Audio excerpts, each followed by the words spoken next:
Pape Benoît XVI, roi Pelé, repose en paix, RIP, condoléances, roi Pelé, condoléances, repose en paix, Papa Benoît XVI. Tato ato sika dia naheno imbetsaka ary miverimberina izay anarana hoe Papa Benoît XVI sy roi Pelé izay miaraka tamin'ny RIP be da be sy ny condoléances sy ny sisa rehetra teny fampiononana. Miarabantsika rehetra dia manonona ny fiadanan'i Jesosy Kristy mamirapiratra eo amin'ny voninahiny anapaka eo ambavaditsika hatrany. Zaho manokana rehefa nandinika dia mahita zavatra ohatran'izao hoe somary mitovitovy zany ilay tranga fa tsy sahala. Inona ilay mitovitovy fa tsy sahala? I Papa Benoît XVI dia maty teo amin'ny faha 5 taonany. I roi Pelé dia maty teo amin'ny faha 20 taonany. Zany hoe mitovy fa tsy sahala, efa manakaikikaiky ny siècle anankiray tombonandro be zany ny faharetan'izy ireo ny aina tetỳ ambonin'ny tany. Ny aina ny expérience tamin'ny domaine nisian'izy ireo tsirairay avy. Mitovy fa tsy sahala. Papa Benoît XVI dia tao amin'ny religion katolika romanina no nisy azy, ary izy dia isan'ny papa nandimby an'i Papa John Paul ary nametra-pialana nahafahan'ny Papa François nandray fahefana fa izay antony hoe fametraha-pialana ny anton'izay dia toy ny hoe nijanona ho secret fa tsy voalaza mazava tsara. Mety hoe noho ny aretina ve sa noho ny pression sa noho ny fahafantarana, izy no mahafantatra, izy no mahalala an'izay ny zava-miafina sy ny secret rehetra ao ambadiky Vatikana. Satria tsy adinontsika fa misy zava-miafina lehibe ihany koa amin'ny tontolo ara-panahy na ny tsy ara-panahy ao amin'ny atin'ny Vatikana ao. Dia mitovy ao fa tsy sahala.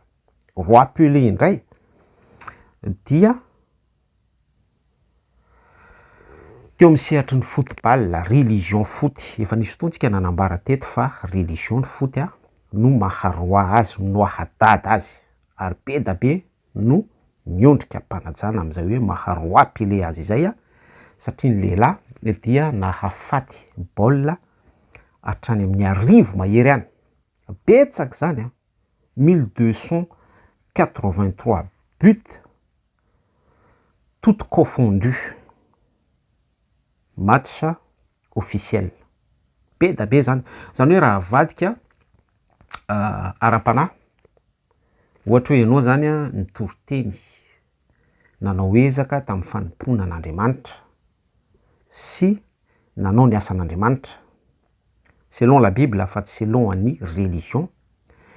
dia alaisaina an-tsaina hoe olona 3,450 fanahin'olona 3,450 no vitanao ny nampifandray an'ilay olona, ny fanahin'ilay olona no entinao teo anatrehan'Andriamanitra, asan'Andriamanitra, fa tsy asa religion religion foot na religion be da be ivelan'ny foty. Fa zany teny aminao fa tsy resaka roi fotsiny no satroboninahitra isaloranao tahaka ny hoe roi Pelé na hoe Papa Benoît XVI na olo-masina na tsy olo-masina na filoham-pirenena na ohatran'izany, fa tena hoe lehibe ny valim-potianao any an-danitra. Mitovy fa tsy sahala hoy isika teo. Izy mirahalahy mianaka ireo dia samy matin'ny cancer, homamiadana. Mitovy fa tsy sahala. Ary izy mirahalahy mianaka ireo ihany koa dia anaovana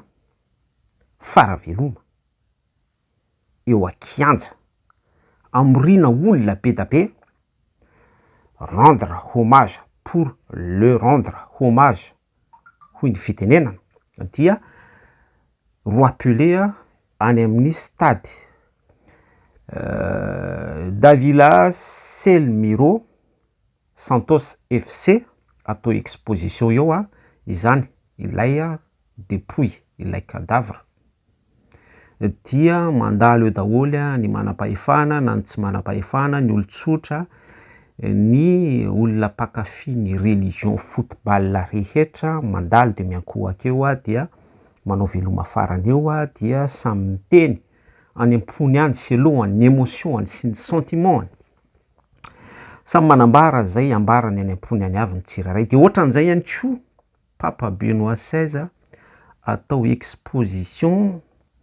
eo amin'ny basilique de Saint-Pierre ao Italie ao Rome ao Vatikana ny dépouillany ny nofo mangatsikany dia samy mandalo eo daholy ny olo manakaja rehetra na ny tsy manakaja ny prêtre isan-karazany ny cardinal ary misy mihitsy avy amin'ny tany lavitra possible hoe Madagasikara na tsy Madagasikara amin'ny vaza-tany efatra tonga miankohoka sy manome voninahitra an'ilay vatana mangatsiaka an'ilay faty mitovy faty-sahala be da be ny azo ambara am'izay hoe mitovy faty-sahala izay fa ianao no manampy izay afaka ampinao am'izay hoe mitovy faty-sahala izay fa inona moa ny tianambara amintsika ny tianambara amintsika de tsotra ihany hoe izany zavatra rehetrarehetra izany ve antoky ny famonjena lay famonjena resantsika eto dia selon la Bible vie éternelle fiainana mandrakizay lay noentin' Jesosy Kristy teo amin'ny hazo fijaliana fa toy izao no nitiavan'Andriamanitra izao tontolo izao nomeny ny zanan'ilay tokana mba tsy ho very zay rehetra mino azy fa anana amin'ny fiainana mandrakizay nanolotra ny ainy teo amin'ny hazo fijaliana izy nandatsaka ny rany fanekena alliance ka ilay hoe nahapapa any papa ny asany andreketany ny proclamation any à l'époque hoe autorisé ny fampiasana capote anglisy ohatra anankiray zay ny fitenenany tamin'ny feo mahery un moment donné izy nandeha tany États-Unis ngamany izay raha tsy diso dia nanao fanambarana izy ny amin'ny resaka ny amin'ny resaka pédophilie ary nampiakatra avo ny lehilahy ny amin'ireo pretra zay niopefy tamin'izany zavatra tsara zany fa salut daholo ve izany akta rehetrarehetra izany ny branche sy ny asa soa ataon'ny katolika partout ny akamasoa maneran-tany ny fanampiana sy ny ambadika rehetrarehetra zay tsy dévoilé surtout ny atin'ny Vatikana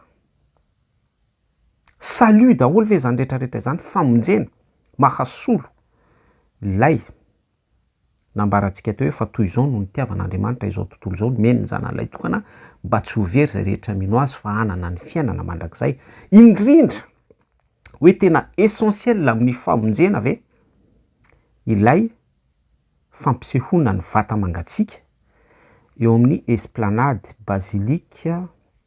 de Saint-Pierre Vatikana Rome tena hoe ilaina ho famonjena fanahy ve misy resaka batisan'ny fanamasina mirotsaka ve rehefa atao ireny hetsika ireny misy fanomeza-pahasoavana voaray ve amin'ny fikirakirana sy ny filalaovana an'ilay vata mangatsiaka sy ny fanomezam-boninahitra tahaka izay ihany koa inona ny tena tanjona amin'ilay fanomezam-boninahitra sy fanaovana veloma farany any Roapelé ao amin'ny stade Santos FC ao Brésil Davila Selmiro tahaka ny hetsika natao tamin'ny mialatsiny amerina an'ity ny dépouillan'ny fafampihirany maleo teo amin'ny palais de sport izay raha tsy diso sy ny fatin'ny olo manakaja arak'izay famaritanay zay teo anivon'ny firenena ny fanjakana mahefa ny mamaritra an'izay izay faritana fa mahery fosy manakaja antoko ny famonjena ve izany mitondra batisan'ny fanamasina ho an'ny olona anankiray ve izany miteraka fivoam-po zany hoe raha misy mpijangajanga sy mpanolana dia voakasika ve izy am'renetsika ireny ka hiverin-dalana hibebaka anatona an' Jesosy Kristy an'lay tena tiako ampitana afatra ka hoy iaho hoe zava-pona de zava-pona hoy ny boky ny mpitory-teny. Tiako isika andalina, tiako isika hamakafaka n'izany message ampitaiko izany. Fa mialohan'ny hidiranao amin'ny famakafakana de hoy iaho hoe mamaky baiboly aho, mangatany fanamasina, jereo an-tsipriany ny tena tiany soratra masina ambara amintsika mikasika amin'ny resaka famonjena. Fa za miteny amintsika fa tena betsaka ny piège ety amin'ity zao tontolo zao ty ambadiky ny hetsika rehetra que ce soit religion na tsy religion na fombandrazana na tsy fombandrazana, ninoninona karazan-javatra mihetsika ety amin'ity zao tontolo zao ity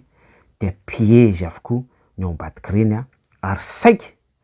saika anetanako anao hoe mametra fanontaniana amin'ny tenanao, amin'ny ara-panahinao hoe mifono famonjena ve ireny zavatra rehetrarehetra ireny. Tianao Jesosy mirary soa antsika rehetra. Veloma tompoko.